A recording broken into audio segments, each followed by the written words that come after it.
أشهد أن لا إله إلا الله وحده لا شريك له وأشهد أن محمدا عبده ورسوله أما بعد فأعوذ بالله من الشيطان الرجيم بسم الله الرحمن الرحيم الحمد لله رب العالمين الرحمن الرحيم مالك يوم الدين إياك نعبد وإياك نستعين اهدنا الصراط المستقيم صراط الذين أنعمت عليهم غير المغضوب عليهم ولا الضالين.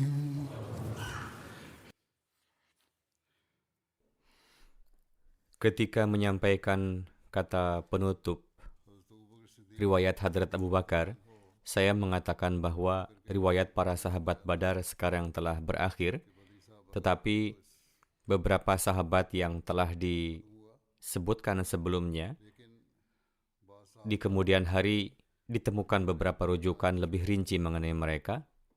Berkenaan ini, saya bisa saja menyampaikan pada kesempatan yang akan datang, atau akan otomatis dimasukkan ke dalam versi cetak nantinya. Beberapa orang menulis bahwa mereka mendapat banyak manfaat dari sejarah ini dan mengusulkan agar bagian tersebut disampaikan dalam khutbah juga. Jadi saya rasa adalah tepat untuk menjelaskannya dalam beberapa khutbah, sehingga orang dapat memperoleh pengetahuan tentang hal ini melalui media ini.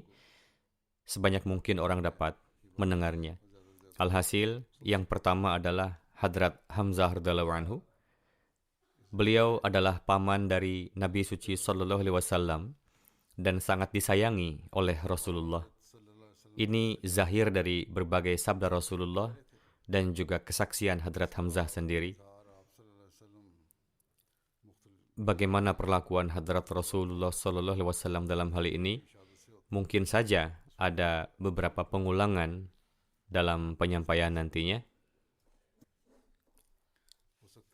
Diriwayatkan, Rasulullah SAW sangat menyukai nama Hamzah.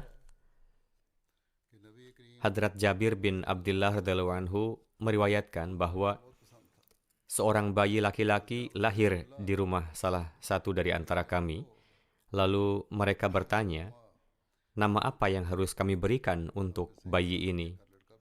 Rasulullah SAW bersabda, namai saja anak ini dengan nama Hamzah bin Abdul Muttalib, yang paling saya sukai dari antara semua nama. Mengenai istri dan anak-anak Hadrat Hamzah, tertulis dalam Tabaqatul Kubra bahwa Hadrat Hamzah menikahi putrinya Milla bin Malik yang berasal dari suku Aus. Dari pernikahan tersebut lahir Ya'la dan Amir.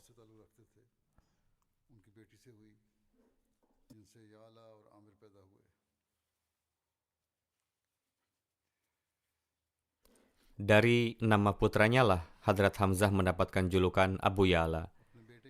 Istri kedua Hadrat Hamzah, yakni Hadrat Khawla binti Qais Ansariyah, darinya terlahir Hadrat Amara. Setelah itu, Hadrat Hamzah mendapatkan julukan Abu Umara. Hadrat Hamzah juga menikah dengan Hadrat Salma binti Umais, saudara perempuan Hadrat Asma binti Umais. Darinya terlahir seorang putri bernama Hadrat Umama. Hadrat Umama inilah yang menjadi perdebatan antara Hadrat Ali, Hadrat Ja'far, dan Hadrat Zaid bin Harithah. Masing-masing dari mereka menginginkan Hadrat Umama untuk tinggal bersamanya, tetapi keputusan Rasulullah SAW jatuh kepada Hadrat Ja'far bin Abi Talib. karena bibi Hadrat Umama, Hadrat Asma binti Umais, menikah dengan Hadrat Ja'far. Putra Hadrat Hamzah, Ya'la, memiliki putra-putri bernama Umara, Fazal, Zubair, Aqil, dan Muhammad. Tetapi mereka semua meninggal sehingga tidak ada keturunan Hadrat Hamzah yang masih hidup dan tidak dapat berlanjut. Perselisihan antara Hadrat Ali, Hadrat Ja'far, dan Hadrat Zaid bin Harithah mengenai Umama, putri Hadrat Hamzah, selengkapnya dijelaskan seperti ini dalam Bukhari. Diriwayatkan oleh Hadrat Bara bin Azib, beliau mengatakan bahwa ketika Rasulullah SAW bermaksud melakukan umrah pada bulan Zulqa'dah, penduduk Mekah menolak untuk mengizinkan beliau memasuki Mekah. Akhirnya, beliau menempuh jalan damai dengan mereka dengan syarat Rasulullah akan datang ke Mekah pada tahun berikutnya untuk umrah dan tinggal selama 3 hari. Ketika mereka mulai menulis perjanjian damai, sebagaimana tertulis bahwa ini adalah syarat-syarat yang digariskan oleh Muhammad Rasulullah SAW, orang-orang Mekah berkata bahwa kami tidak mempercayai hal ini. Jika kami meyakini bahwa Muhammad adalah Rasulullah, maka kami tidak akan pernah menghentikannya. Tetapi di sini Anda adalah Muhammad bin Abdullah. Rasulullah bersabda, aku adalah Rasul Allah dan juga Muhammad bin Abdullah. Rasulullah memerintahkan Hadrat Ali untuk menghapus kata Rasulullah. Hadrat Ali berkata, sekali-kali saya tidak akan pernah menghapusnya. Demi Allah, saya tidak akan pernah menghapus gelar Tuhan. Rasulullah mengambil kertas tertulis, namun beliau tidak mengetahui bagaimana menulis dengan baik. Rasulullah menulis, inilah syarat-syarat yang ditetapkan oleh Muhammad bin Abdullah. Tidak akan membawa senjata apapun ke Mekah kecuali pedang yang berada di dalam sarungnya, dan tidak akan membawa seorang pun dari Mekah sekalipun ada yang ingin pergi bersama mereka, dan tidak akan menghentikan teman mereka jika mereka ingin tinggal di Mekah. Ketika sesuai kesepakatan, beliau memasuki Mekah di tahun berikutnya, dan periodenya telah berakhir, kaum Quraisy mendatangi Hadrat Ali dan berkata, beritahu sahabatmu, yakni Muhammad SAW, untuk pergi sekarang, karena batas waktu yang ditentukan telah berlalu. Lalu Rasulullah berangkat dari sana. Putri Hadrat Hamzah mengikuti di belakang beliau dan memanggil-manggil, wahai paman, wahai paman. Hadrat Ali pergi dan membawanya, memegang tangannya dan menyuruh Fatimah alaihissalam untuk mengambil putri pamannya. Mereka menaikkannya ke atas kendaraan. Kini Ali, Zaid, dan Ja'far mulai bertengkar soal putri Hamzah. Ali berkata, aku yang telah mengambilnya dan dia adalah putri pamanku. Ja'far berkata, dia adalah putri pamanku dan bibinya adalah istriku. Sedangkan Zaid berkata, dia adalah putri saudara laki-lakiku. Kemudian Rasulullah memutuskan bahwa anak tersebut harus tinggal dengan bibinya dan bersabda, bibi merupakan pengganti ibu. Rasul bersabda kepada Ali, kamu milikku dan aku milikmu. Lalu bersabda kepada Ja'far, dari sisi wajah dan perilaku, kamu mirip denganku. Dan bersabda kepada Zaid, kamu adalah saudara dan teman kami. Ali berkata, apakah Anda tidak dapat menikahi putri Hamzah? Beliau SAW menjawab, dia adalah putri saudara laki-laki saya dan saya adalah pamannya. Masalah-masalah kecil seperti ini dapat diselesaikan dengan bantuan riwayat ini. Terkadang ada kasus di Dewan Kodo, mengapa hak asuhnya diberikan kepada bibi, mengapa kepada nenek, sekarang telah ada solusinya. Berkenaan dengan masuknya Hadrat Hamzah ke dalam Islam, tertulis dalam Raudun Naf, bahwa selain Ibnu Ishaq, beberapa sejarawan telah menambahkan satu hal tentang masuknya Hadrat Hamzah ke dalam Islam. Hadrat Hamzah meriwayatkan bahwa ketika amarah menguasai saya hingga saya mengatakan, yaitu ketika Hamzah berkata kepada budak perempuannya, yakni seluruh kejadian yang terjadi telah dijelaskan sebelum ini, bahwa saya percaya pada agama Nabi SAW.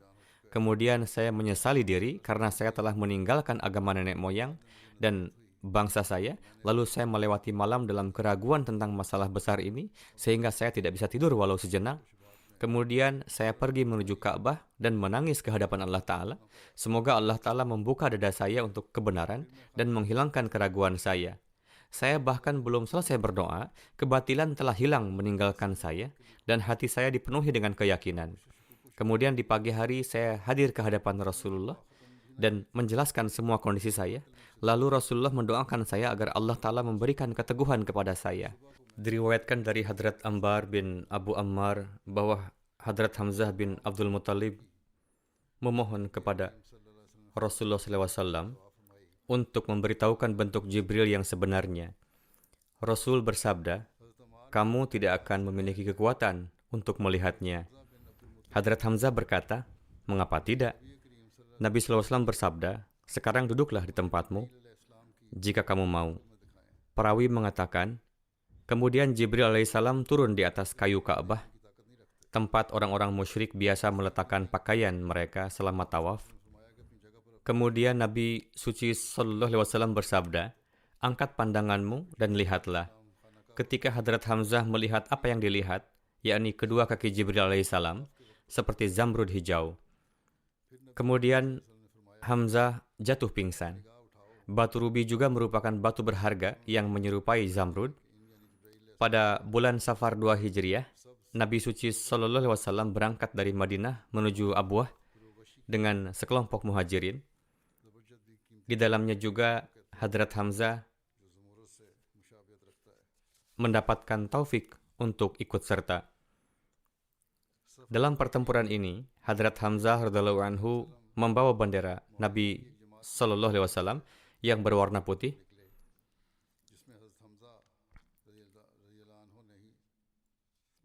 Rasulullah menunjuk Hadrat Abu Sa'ad atau menurut satu riwayat Hadrat Sa'ad bin Ubadah sebagai Amir Madinah.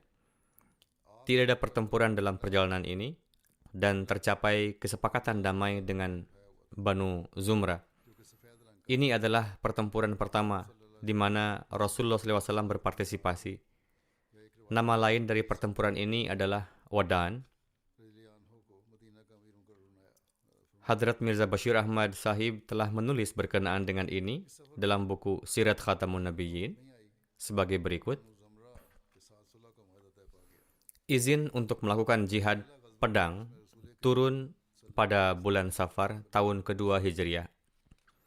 Karena tindakan mendesak diperlukan untuk menjaga umat Islam tetap aman menghadapi niat berdarah kaum Quraisy dan tindakan berbahaya mereka. Untuk itu, pada bulan tersebut, dengan menyebut nama Allah, Nabi Sallallahu Alaihi Wasallam berangkat dari Madinah dengan membawa satu kelompok muhajirin. Sebelumnya, beliau menunjuk Sa'ad bin Ubadah, pemimpin suku Khazraj, sebagai amir di Madinah, dan dari Madinah berangkat ke arah barat daya menuju Mekah, dan akhirnya tiba di daerah Wadan.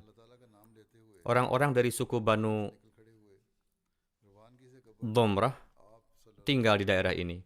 Suku ini merupakan cabang dari Bani Kinanah, sehingga seolah-olah mereka adalah saudara sepupu dari kaum Quraisy.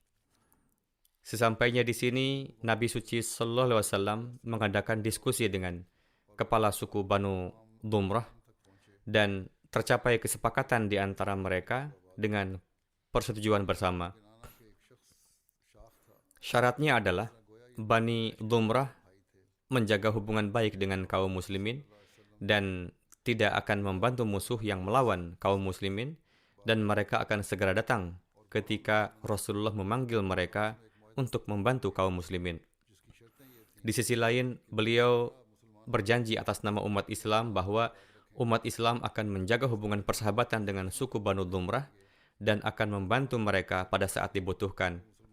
Perjanjian ini secara resmi ditulis dan ditandatangani oleh para pihak, dan setelah 15 hari absen, Rasulullah datang.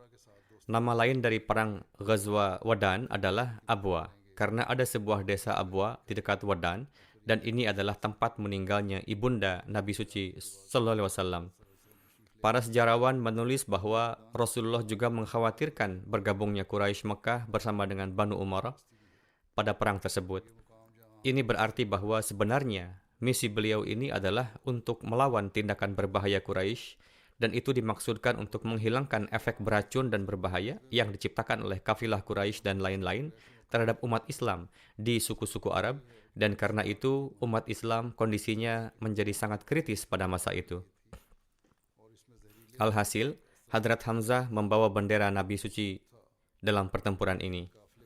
Pada bulan Jumadil Ula 2 Hijriah, setelah menerima kabar dari kaum Quraisy Mekah, Rasulullah bersama sekelompok muhajirin yang jumlahnya dikatakan 150 atau 200 meninggalkan Madinah menuju Ashira. Beliau mengangkat saudara sepesusuan Abu Salamah bin Abdul Asad sebagai amir. Pada pertempuran ini, Hadrat Hamzah membawa bendera putih Nabi Sallallahu Alaihi Wasallam. Dalam pertempuran ini, beliau melakukan beberapa jalan memutar dan akhirnya mencapai tempat Ashira dekat Yanbu, dekat pantai. Dan meskipun tidak terjadi pertempuran dengan suku Quraisy, namun beliau membuat kesepakatan dengan suku Banu Mudlij dengan persyaratan yang sama, seperti dengan Banu Dumrah dan kemudian kembali. Dalam perang Badar, berkenaan dengan pertarungan perseorangan, sudah pernah dijelaskan dengan merujuk berbagai hadis.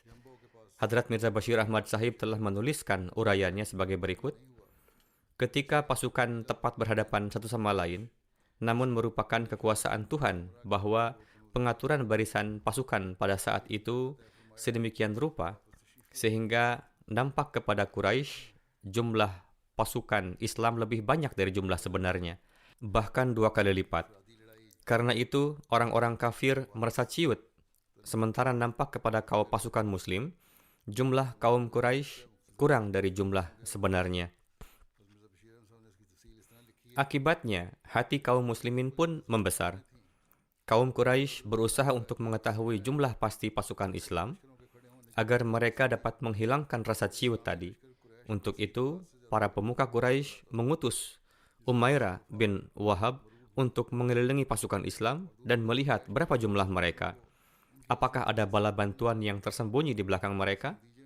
Jadi, Umairah menunggang kuda dan mengelilingi kaum muslimin.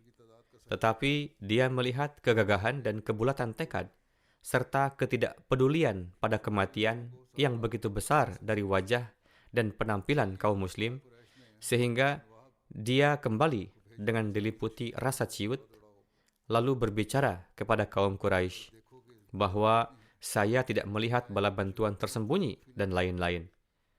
Namun, wahai bangsa Quraisy, saya telah melihat bahwa dalam tentara kaum muslimin seolah-olah pelana unta tidak membawa manusia, melainkan kematian. Dan mereka membawa kematian seperti pelana Yathrib. Mendengar hal itu, timbul rasa was-was dan gelisah dalam diri kaum Quraisy. Surakah yang datang sebagai penjamin mereka, dia begitu ketakutan sehingga dia melarikan diri, mundur, namun orang-orang menghentikannya. Dia berkata, kamu tidak melihat apa yang aku lihat. Ketika Hakim bin Hizam mendengar pendapat Umair, dia menjadi takut dan mendatangi Utbah bin Rabi'ah dan berkata, wahai Utbah, kamu hanya ingin membalas dendam kepada Muhammad atas kematian Umar dan Hadrami. Dia adalah sekutumu. Apakah mungkin kamu menumpahkan darah atas namanya dan kembali bersama kaum Quraisy dan nama baikmu akan tetap dikenang selamanya? Utbah yang gugup dan apa yang dia inginkan langsung mengatakan, ya, saya setuju.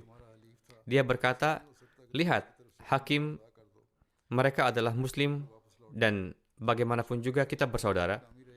Apakah elok jika seseorang mengangkat pedang melawan saudaranya, ayahnya dan anak-anaknya?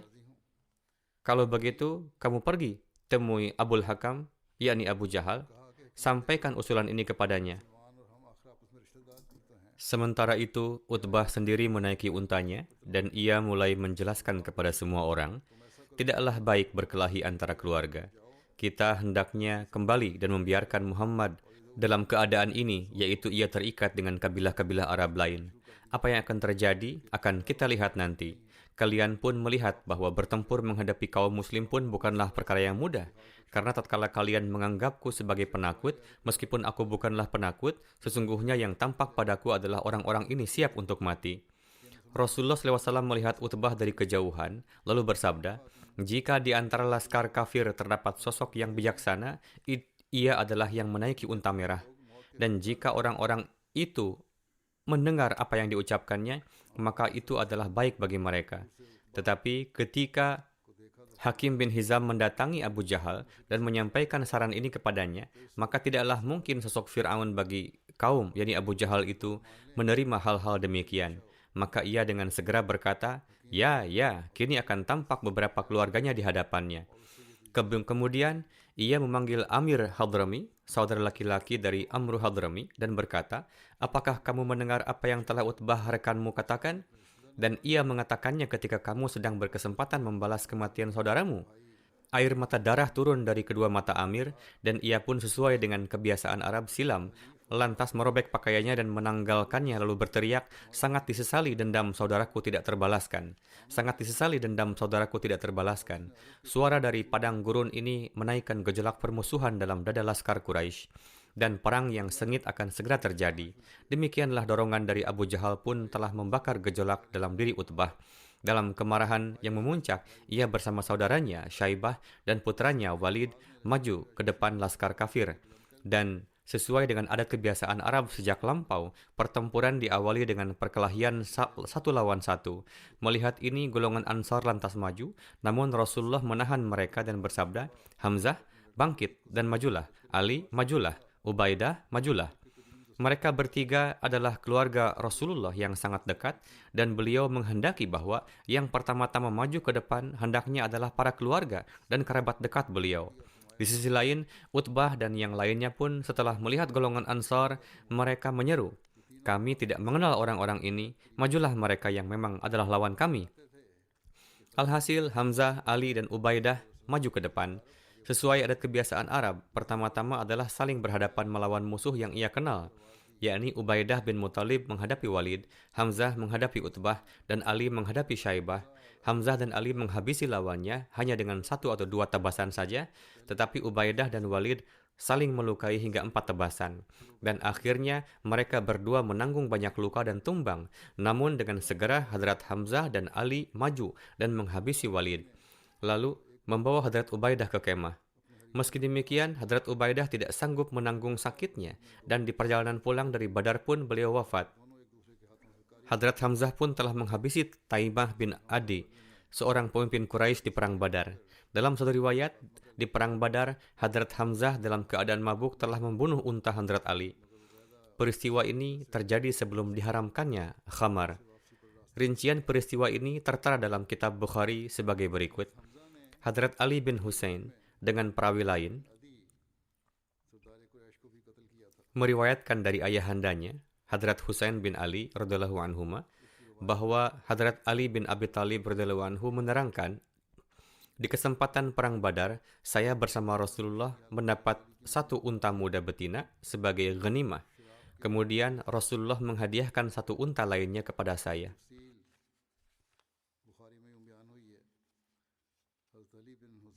Suatu hari,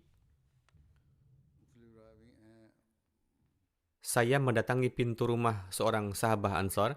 Saya mendatanginya dengan keinginan meminta serai wangi. Ia adalah sejenis rumput wangi yang dipergunakan juga oleh pengrajin emas dan yang lain. Saya akan menyimpan dan menjualnya. Bersama saya ada juga seorang pengrajin emas dari Bani Qainqa. Saya berpikir bahwa dengan pendapatan ini, saya akan menggunakannya sebagai biaya walimah pernikahan saya dengan Hadrat Fatimah radhiyallahu anha.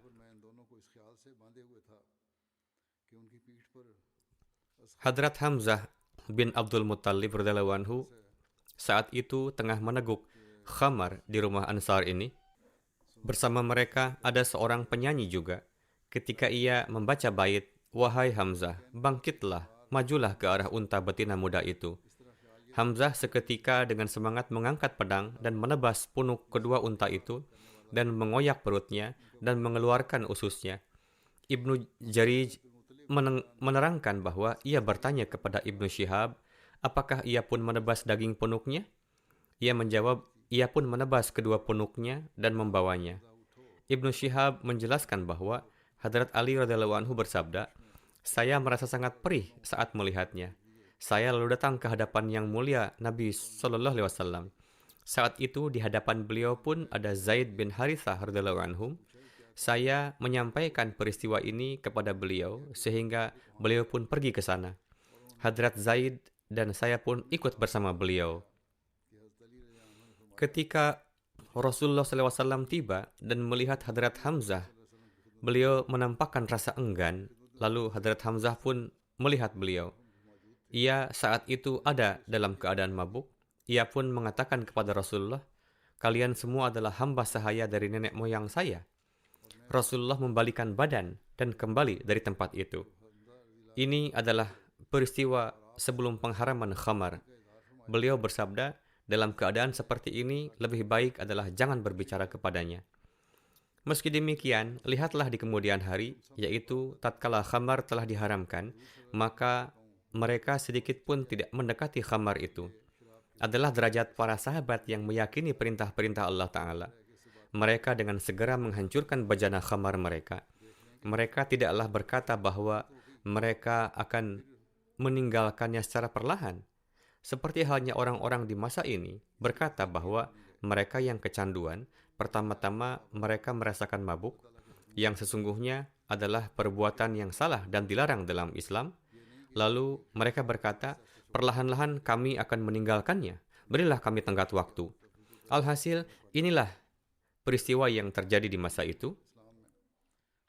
Setelahnya, pengorbanan mereka, yakni para sahabat pun semakin meningkat.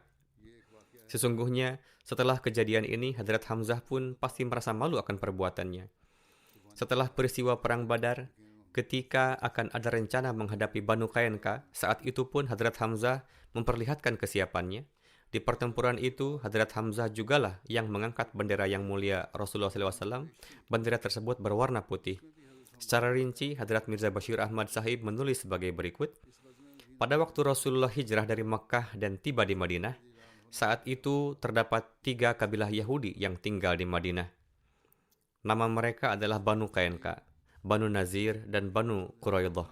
Saat tiba di Madinah, Rasulullah segera mengadakan perjanjian perdamaian dengan kabilah-kabilah tersebut dan meletakkan pondasi kehidupan yang dilandaskan persaudaraan dan perdamaian antar sesama. Dalam hal perjanjian, kedua pihak sama-sama bertanggung jawab untuk menegakkan keamanan dan kedamaian di Madinah, dan jika ada musuh dari luar Madinah yang ingin menyerang, maka mereka semua akan bersama-sama bersatu melawan mereka. Di masa awal, kaum Yahudi senantiasa patuh pada perjanjian ini dan sekurang-kurangnya mereka tidak menampakkan pertikaian secara terbuka dengan kaum Muslim. Namun tatkala mereka melihat bahwa kaum Muslim di Madinah semakin mendapatkan kekuatan, maka mereka mulai mengubah jalan mereka dan mereka telah bersepakat untuk menahan bertambah majunya kekuatan kaum Muslim. Sehingga demi tujuan ini mereka pun telah mulai menempuh segala daya upaya, baik yang diperkenankan ataupun yang dilarang. Hingga akhirnya mereka pun tidak segan untuk mengupayakan agar di dalam tubuh kaum Muslim muncul perpecahan supaya kelak timbul pertempuran. Alhasil di dalam riwayat tertera bahwa di suatu kesempatan banyak orang dari kabilah Aus dan Khazraj yang duduk berkumpul di mana mereka tengah menyampaikan sikap saling bersatu dan mencintai. Namun saat itu ada beberapa kaum Yahudi yang datang ke majelis itu untuk sengaja menebar fitnah dan mulai menyebut perihal perang Buas. Ini adalah perang berbahaya antara dua kabilah tersebut yang terjadi beberapa tahun sebelum hijrah. Dengan perang ini, banyak orang-orang Aus maupun Khazraj yang saling terbunuh di tangan satu sama lain.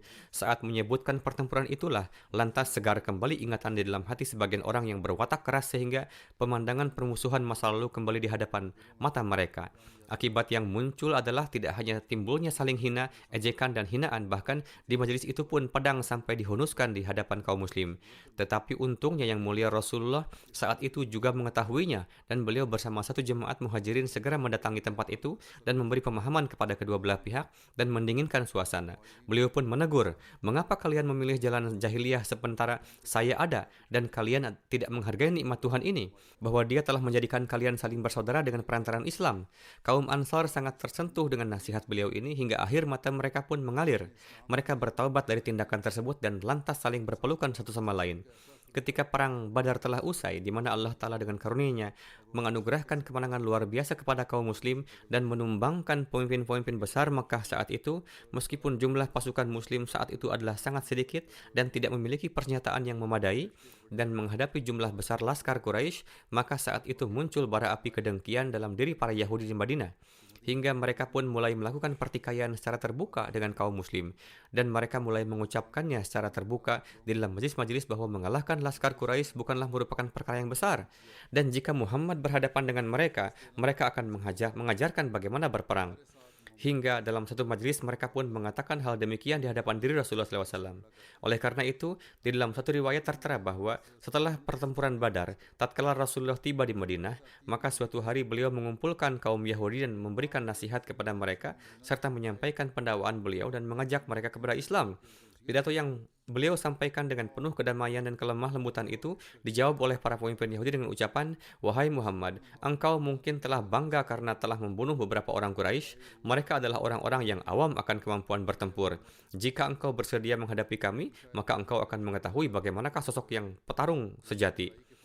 Orang-orang Yahudi tidak hanya sebatas menghina di depan umum, tetapi tampak bahwa mereka pun telah mulai merencanakan pembunuhan kepada Rasulullah SAW. Karena di dalam suatu riwayat tertera bahwa tatkala di hari-hari itu Talha bin Bara yang adalah sosok sahabat yang mukhlis akan wafat, saat itu beliau mewasiatkan, "Jika saya meninggal di waktu malam, maka janganlah sampaikan kepada Rasulullah untuk mensalatkan jenazah, supaya jangan sampai akibat saya ini beliau ditimpa bencana oleh orang Yahudi." Alhasil, setelah perang Badar, orang-orang Yahudi secara terbuka mulai memperlihatkan pembangkangan mereka. Lalu karena di antara para Yahudi di Madinah, Banu Qainqa adalah kabilah yang paling kuat dan pemberani, dari mereka jugalah bermula berbagai pelanggaran. Demikianlah para sejarawan menulis bahwa di antara segenap Yahudi di Madinah, Banu Qainqa lah yang pertama kali melanggar perjanjian antara mereka dengan Yang Mulia Rasulullah, di mana setelah perang Badar mereka memulai pelanggaran yang hebat, dan dengan terang-terangan mereka menzahirkan kebencian dan kedengkian mereka serta melanggar perjanjian-perjanjian yang ada. Meskipun menghadapi berbagai macam perlakuan ini, kaum muslimin seraya mengikuti petunjuk dari sosok junjunannya. Mereka menempuhnya dengan segenap kesabaran, dan mereka tidak membiarkan timbulnya keburukan apapun dari diri mereka. Bahkan di dalam hadis tertera bahwa setelah perjanjian dengan kaum Yahudi itu, Rasulullah secara khusus berupaya memperhatikan perasaan mereka. Maka dari itu, suatu saat ada seorang muslim yang tengah bertikai dengan seorang Yahudi. Ia menyampaikan keutamaan Hadrat Musa di atas segenap nabi. Saat sahabat itu pun lantas marah dan ia berlaku keras kepada Yahudi itu, serta menyampaikan bahwa Rasulullah adalah Rasul yang paling utama. Tatkala yang mulia Rasulullah mengetahui peristiwa ini, beliau pun marah dan memperingatkan sahabat itu, "Bukanlah tugas Anda untuk menyampaikan keutamaan seorang utusan Tuhan atas utusan Tuhan lainnya?" Lalu Rasulullah menyampaikan suatu keutamaan Hadrat Musa untuk memenangkan hati orang Yahudi itu. Tetapi meskipun telah diperlakukan dengan penuh empati, mereka semakin maju dalam pembangkangan mereka, dan pada akhirnya muncullah dasar untuk berperang melawan kaum Yahudi itu, yaitu tatkala jiwa permusuhan di dalam dada mereka telah sedemikian memuncak hingga terjadilah suatu peristiwa, yaitu seorang wanita muslim yang tengah membeli suatu kebutuhan di warung Yahudi. Saat itu ada beberapa orang Yahudi jahat yang tengah duduk di toko itu menodai wanita tersebut dengan cara yang keji, di mana pemilik toko pun ikut di dalamnya dengan mengikatkan bagian tengah dari pakaian wanita itu pada suatu duri atau pengait tanpa sepengetahuannya, sehingga ketika wanita itu hendak bangkit dan beranjak setelah diperlakukan keji oleh mereka, auratnya lantas terbuka. Atas hal ini, penjaga toko Yahudi itu bersama temannya lantas menertawakannya dengan keras. Wanita muslim itu dengan dirundung malu lalu teriak sekuatnya dan meminta pertolongan.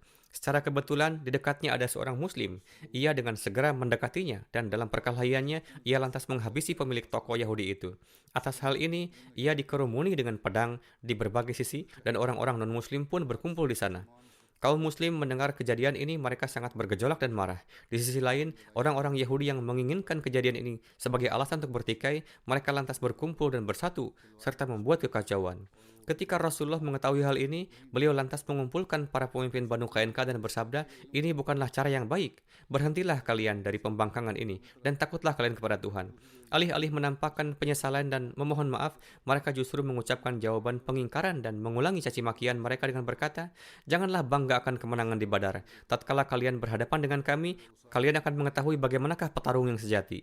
Seraya menyayangi tindakan mereka ini, beliau membawa sekelompok sahabat menuju benteng Banu Qainqa. Ini adalah kesempatan terakhir mereka untuk menyesali tindakan-tindakan mereka. Namun mereka pun telah condong untuk berperang. Akhirnya pertempuran pun diumumkan dan kekuatan Islam dan Yahudi muncul berhadapan satu sama lain.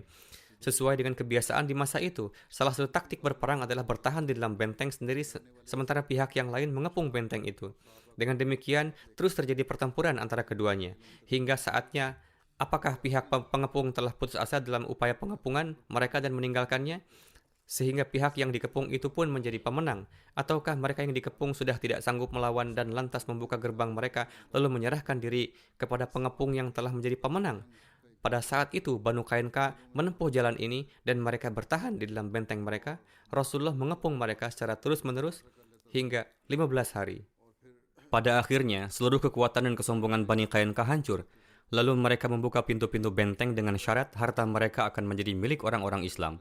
Namun orang-orang Islam tidak memiliki hak atas nyawa mereka dan keluarga mereka. Hadrat Rasulullah menyetujui persyaratan ini karena meskipun menurut syariat Nabi Musa, semua orang ini wajib dibunuh dan menurut perjanjian, perkara mereka harus diputuskan dengan syariat Nabi Musa, namun ini adalah kejahatan pertama kaum ini dan pada langkah awal, sifat kasih sayang Hadrat Rasulullah SAW tidak mungkin condong terhadap hukuman yang ekstrim yang merupakan pilihan terakhir. Tetapi di sisi lain, tinggalnya suku yang tidak dapat dipercaya serta pemberontak ini di Madinah sama saja dengan memelihara serigala berbulu domba. Khususnya ketika kelompok orang-orang munafik Aus dan Khajraj sebelumnya telah ada di Madinah dan dari pihak eksternal pun penentangan seluruh Arab tidak membiarkan orang-orang mukmin merasa tenang. Dalam situasi seperti ini, keputusan yang bisa diambil Hadrat Rasulullah SAW adalah Bani Qainqa harus pergi meninggalkan Madinah. Hukuman ini sangat ringan dibandingkan dengan kejahatan mereka dan memperhatikan situasi saat itu. Dan sebenarnya hanya aspek perlindungan diri yang diperhitungkan. Sebaliknya, melakukan migrasi bukanlah masalah besar bagi kaum-kaum nomaden Arab. Khususnya ketika harta suatu kabilah tidak berupa tanah dan kebun-kebun, sebagaimana Bani Qainqa tidak memiliki semua itu.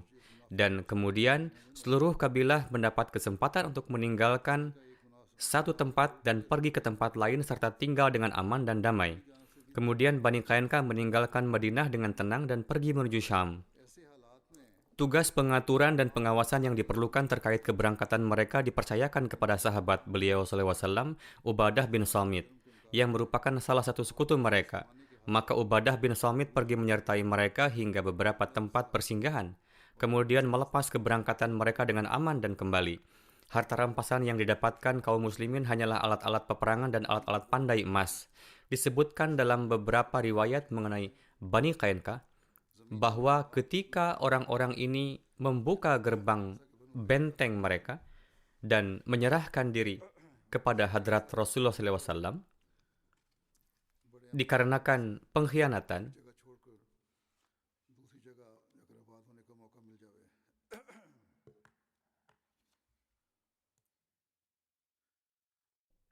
pemberontakan dan kejahatan mereka, Rasulullah SAW berkehendak untuk membunuh kaum laki-laki mereka yang ikut berperang. Namun, atas rekomendasi Abdullah bin Ubay bin Sulul yang merupakan pemimpin orang-orang munafik, Rasulullah SAW meninggalkan niatan ini. Tetapi tidak ada bukti mengenai hal ini.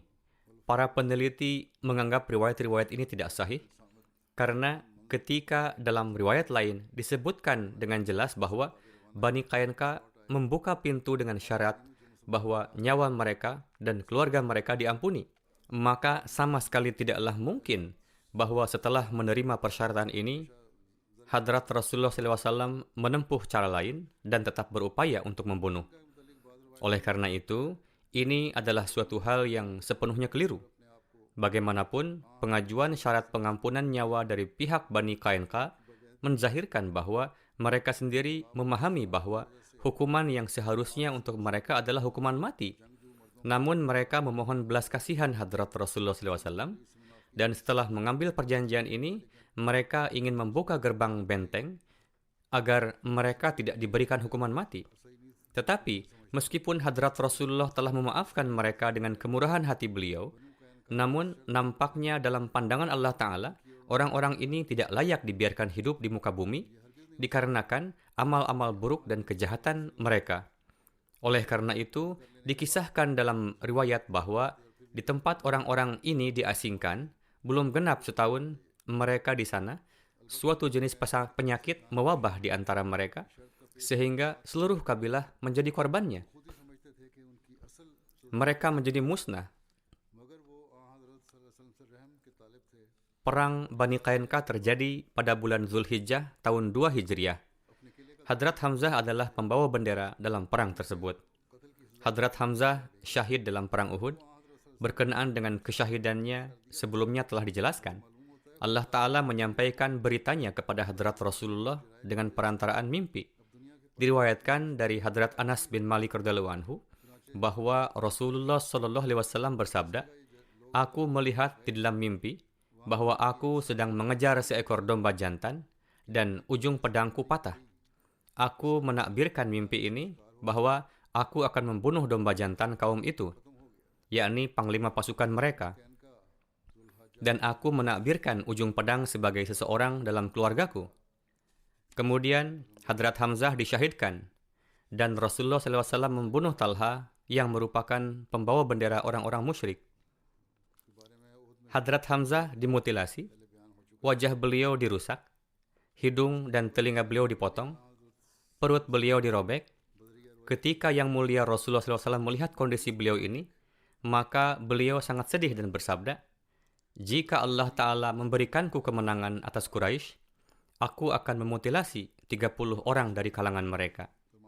Sementara dalam suatu riwayat, beliau bersabda dengan bersumpah bahwa aku akan memutilasi 70 orang dari kalangan mereka. Yang atas hal itu turun ayat berikut, "Wa in aqabtum fa'aqibu bimisli ma uqibtum bih. Wa la in sabartum lahuwa khairul lis-sabirin." Dan jika kamu membalas, maka balaslah dengan balasan yang sama dengan siksaan yang ditimpakan kepadamu. Tetapi jika kamu bersabar, sesungguhnya itulah yang lebih baik bagi orang yang sabar. Atas hal itu, Hadrat Rasulullah SAW bersabda, "Kita akan bersabar," dan beliau SAW membayar kafarah atas sumpahnya. Hadrat Ibnu Abbas radhiyallahu anhu meriwayatkan bahwa Rasulullah SAW bersabda, "Tadi malam, ketika aku masuk ke dalam surga," yakni Rasulullah melihat suatu pemandangan, "aku melihat Ja'far sedang terbang bersama para malaikat, sementara Hamzah sedang berbaring di singgasana." Diriwayatkan dari Hadrat Anas radhiyallahu anhu bahwa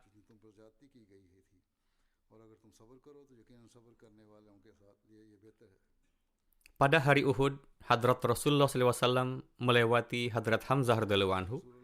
Hidung dan telinga beliau dipotong dan dimutilasi. Atas hal itu, Rasulullah bersabda, "Jika aku tidak memikirkan kesedihan Safiyah, aku akan meninggalkannya seperti ini sampai Allah mengambilnya dari perut burung-burung dan binatang buas." Kemudian beliau dikafani dengan sebuah kain. Sebelumnya juga telah disebutkan mengenai ungkapan perasaan Hadrat Rasulullah SAW atas syahidnya Hadrat Hamzah, dan setelah melihat jenazah beliau dan teladan kesabaran yang tidak hanya beliau sendiri perlihatkan, bahkan Rasulullah juga mencegah saudara perempuan Hadrat Hamzah yang juga bibi beliau dari meratapi. Kemudian berkenaan dengan peristiwa di mana Rasulullah mencegah para wanita Ansar dari meratap secara berlebihan, Hadrat Khalifatul Masih Ar-Rabi rahimahullah menjelaskan mengenai peristiwa ini dalam pidato beliau di suatu jalsah salanah sebelum beliau menjadi khalifah. Saya akan menyampaikannya yang darinya dapat diketahui dari peristiwa ini bagaimana akhlak mulia Hadrat Rasulullah Sallallahu Alaihi Wasallam. Bagaimanapun ini perlu disampaikan di sini.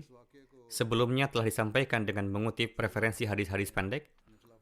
Beliau rahimahullah bersabda, kasih sayang Hadrat Rasulullah SAW kepada Hadrat Hamzah diungkapkan dengan kata-kata yang diucapkan beliau SAW sambil berdiri di samping jenazah Hadrat Hamzah di sore hari pada perang Uhud.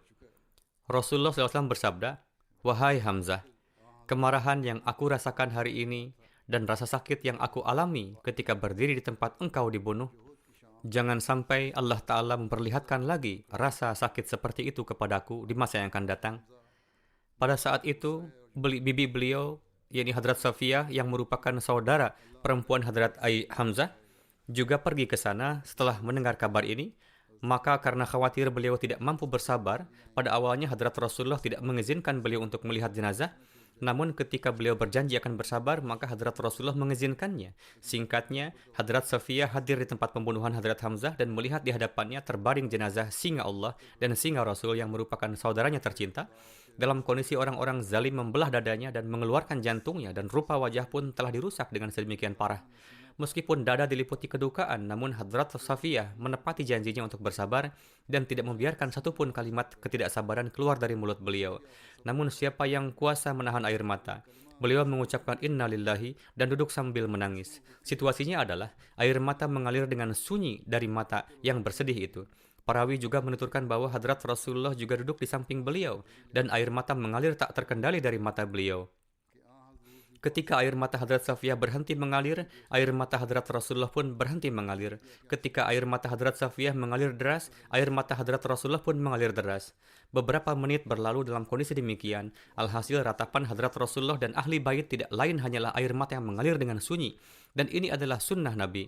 Beliau memasuki kota Madinah dalam situasi di mana seluruh Madinah berduka dan suara-suara ratapan dalam mengenang para syuhada Uhud terdengar dari rumah-rumah. Ketika Hadrat Rasulullah mendengarnya, Rasulullah bersabda dengan penuh keperihan, tidak ada yang menangisi Hamzah. Ya, siapa yang bisa menangisi Hamzah, karena ahli bait setiap saat selalu dinasihati untuk bersabar.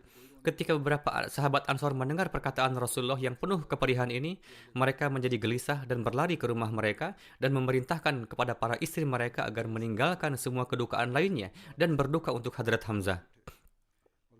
Sekonyong-konyong terdengar suara ratapan untuk Hamzah dari semua penjuru, dan setiap rumah berkabung untuk Hadrat Hamzah.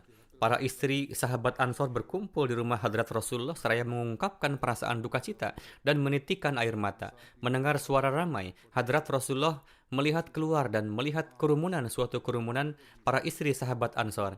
Atas rasa simpati mereka, Hadrat Rasulullah mendoakan mereka dan mengucapkan terima kasih. Tetapi bersamaan dengan itu, Rasulullah bersabda bahwa tidak boleh meratapi jenazah. Maka sejak hari itu kebiasaan meratapi yang berlebihan ditinggalkan. Semoga jiwa kita berkorban di kaki Hadrat Rasulullah SAW. Betapa agungnya guru akhlak yang turun dari langit kerohanian untuk mengajarkan agama kepada kita.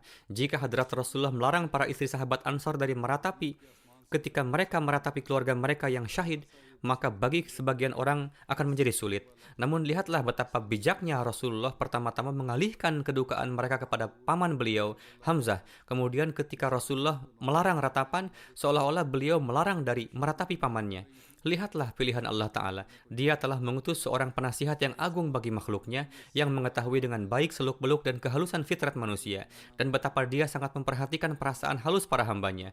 Ketika melihat pengorbanan Hadrat Rasulullah SAW, jantung berdebar di dada dan mulai jatuh cinta, dan tanpa terkendali dari hati terdengar suara bahwa hidup kami, harta kami, anak-anak kami berkorban di kaki Anda. Wahai Rasulullah, salawat dan salam yang tak terhingga atasmu. Wahai sosok yang samudra keindahan dan kebajikannya tak bertepi dan abadi. Wahai Rasulullah, salawat dan salam yang tak terhingga atas engkau. Demi Tuhan, satu-satunya langit dan bumi.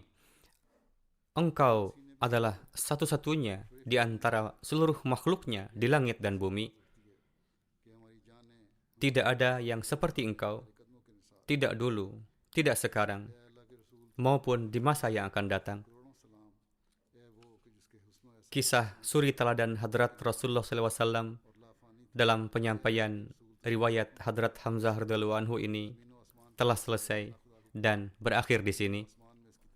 Riwayat lainnya berkenaan dengan beliau insya Allah akan saya sampaikan di kesempatan yang akan datang.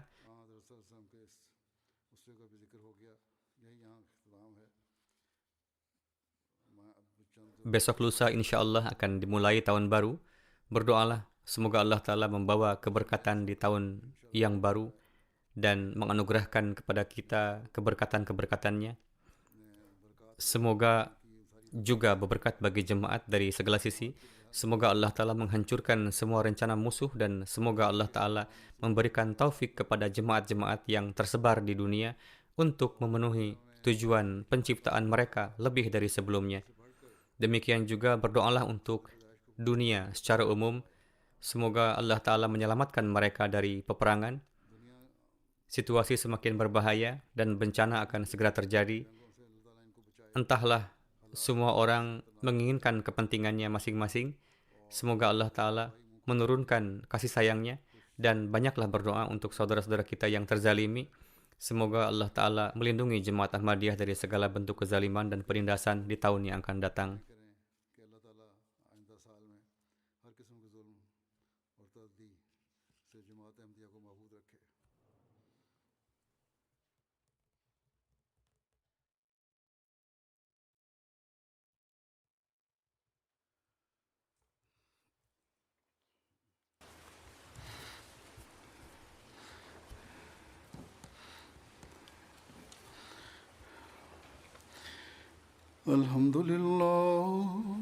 الحمد لله نحمده ونستعينه ونستغفره ونؤمن به ونتوكل عليه ونعوذ بالله من شرور أنفسنا ومن سيئات أعمالنا من يهده الله فلا مضل له ومن يضلل فلا هادي له ونشهد أن لا إله إلا الله ونشهد أن محمدا عبده ورسوله عباد الله رحمكم الله إن الله يأمر بالعدل والإحسان وإيتاء ذي القربى وينهى عن الفحشاء والمنكر والبغي يعظكم لعلكم تذكرون اذكروا الله يذكركم وادعوه يستجب لكم ولذكر الله أكبر